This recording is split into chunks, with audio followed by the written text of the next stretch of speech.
સુરતના જરી ઉદ્યોગો અયોધ્યામાં બિરાજમાન રામલલ્લા માટે એક ખાસ રાખડી બનાવી છે। ધ જરી મેન્યુફેક્ચર એસોસિએશન દ્વારા તૈયાર કરાયેલી આ રાખડીમાં અસલ ચાંદીના જરદોશી તાર અને બારીકી કારીગરીનો ઉપયોગ થયો છે।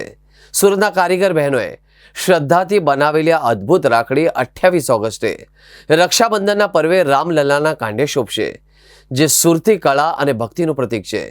સુરત એટલે સોનાની મૂરત અડીખમ ઓળખ સમૂહ આ ડાયલોગ આજે પણ સુરતની કારીગરી અને એના સદીઓ જૂના રિયલ જરી ઉદ્યોગ માટે એટલો સાર્થક છે કે જો કે આ વખતે સુરતની આ ઝળહળતી ઓળખ માત્ર મોંઘીદાટ કપડાની બોર્ડર કે સાડીઓ પર ચમકવા પૂરતી સીમિત નથી રહી। આવનાર રક્ષાબંધન પર્વે સુરતી હસ્તકળાની જોરદાર કારીગરી સીધી પ્રભુ શ્રી રામના ચરણો સુધી પહોંચી છે। આગામી 28 ઓગસ્ટના રોજ રક્ષાબંધનના તહેવાર નિમિત્તે અયોધ્યામાં બિરાજમાન રામલલ્લાના કાંઠે બાંધવા માટે સુરતથી એક અત્યંત ખાસ અને અદ્ભુત રાખડી મોકલાઈ રહી છે, જે સુરતની લોકોની શ્રદ્ધા અને સમર્પણના ભાવને પ્રકટ કરે છે। આ રાખડીમાં સૌપ્રથમ ડિઝાઇન બનાવવામાં આવી છે અને એની પછી 3 દિવસની મહેનત પછી આ રાખડી રેડી થઈ છે અને આમાં ચાંદીની જરી જરદોશીનો ઉપયોગ કરવામાં આવ્યો છે। કેવું લાગે છે તમે રાખડી તૈયાર કરી છે? રાખડી તો બધા બનાવતા હોય છે, પરંતુ તમારા દ્વારા બનાવેલી રાખડી ભગવાન રામના કાંડે બંધાવવા જઈ રહી છે, કેવી લાગણી આવે છે?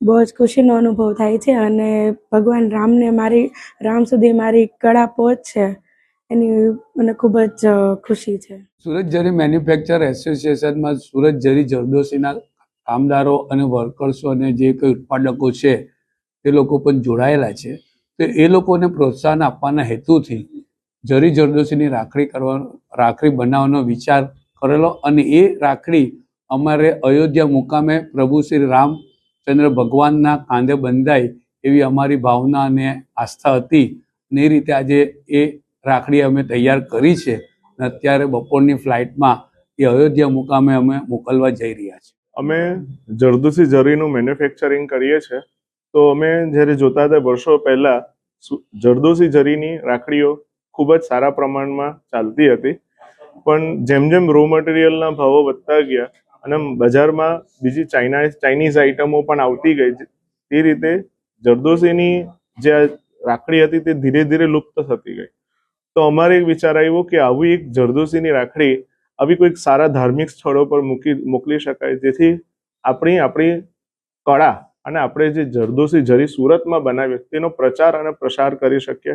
અને અમારો એક ભક્તિભાવ હતો કે આપણી સુરતની જે આ કળા છે અને આ જરી છે તેને આપણે સર્વ લોકો સુધી પહોંચાડી શકીએ અને સર્વ લોકો ખબર પડે કે જરદોશી જરી સુરતમાં બની રહી છે અને એનું હાટવાણાનું કામ પણ સુરતમાં થઈ રહ્યું છે અને પ્રભુ શ્રી રામને અમે એક ભક્તિભાવથી અમે અર્પણ કરવા જઈ રહ્યા છીએ।